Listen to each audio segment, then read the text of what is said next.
I was an only child. I grew up in a single-parent home.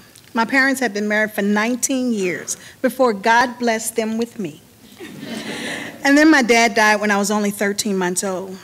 I know my mom loved me, but my home was not the come sit on my lap, sweetie, and let's watch a movie together type of home. It was more me in my room and my mom on the phone for hours. Now, I'm not talkative or touchy-feely. I must admit, I feel it's worked well for me. Then I had my first son. Having a son was a blessing. I'm not a girly girl, and I don't think that I could be the mother of a girly girl. So this was good. God knew me, and he knew my heart, and he gave me a son.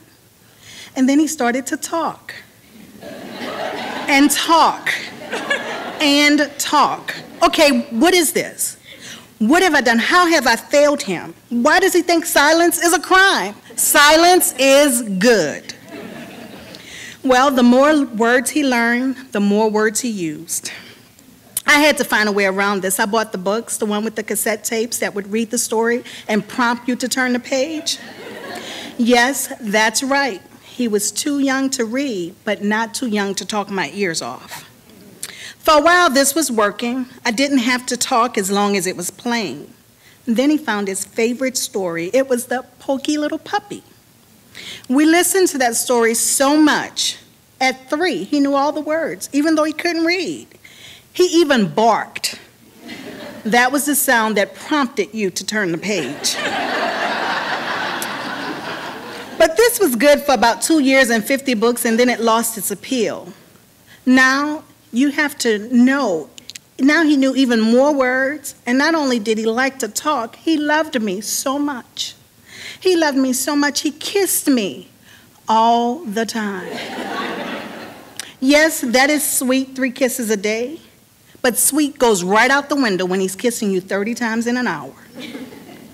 I had to come up with a new plan. The next step was to buy more challenging books. I was sure this was going to keep him quiet. He loved reading. I was wrong. Not about him loving reading, but he loved reading, but he loved talking more.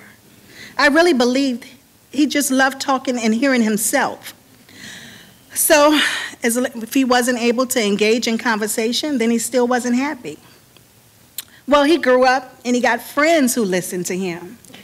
And then our relationship flourished. Up until the day he died, we had a good relationship. Not perfect, but good, and we could always talk. But 14 years after that, I had my second son. Talking was not his issue. As a matter of fact, he didn't say anything we understood for 3 years. I know what you're thinking. I was loving that.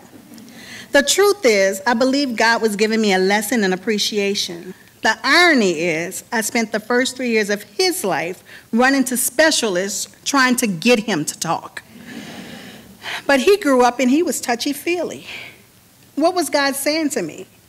I need my space. If I can always have 2 feet in every direction, I'm good. But he does not give me that. As I mentioned, my oldest son died, and now I'm guardian to his 3 kids. The youngest one is very much like my youngest son. He has no respect for spatial boundaries.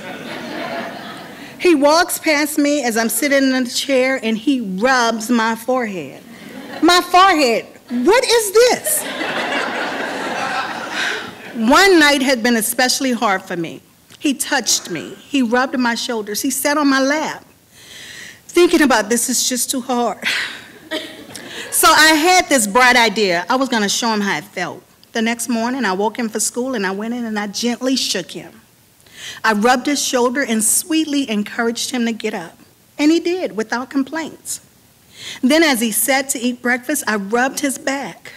Now, this was really taking a lot out of me. And still, he said nothing. So I decided I would ask him about it. So I said, now, how does that feel?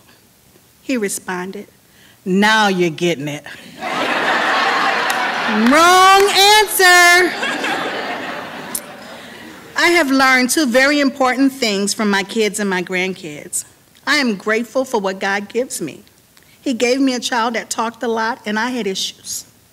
Then he gave me a child that didn't talk at all, and I had issues. The second thing I've learned is kids will help you to grow. I thought being to myself was working for me, but really staying in my space where I was comfortable does not allow growth, but rather stagnation. Moving beyond my comfort level allows me to see life from different perspectives and to grow to higher heights. Maybe I'm really getting it.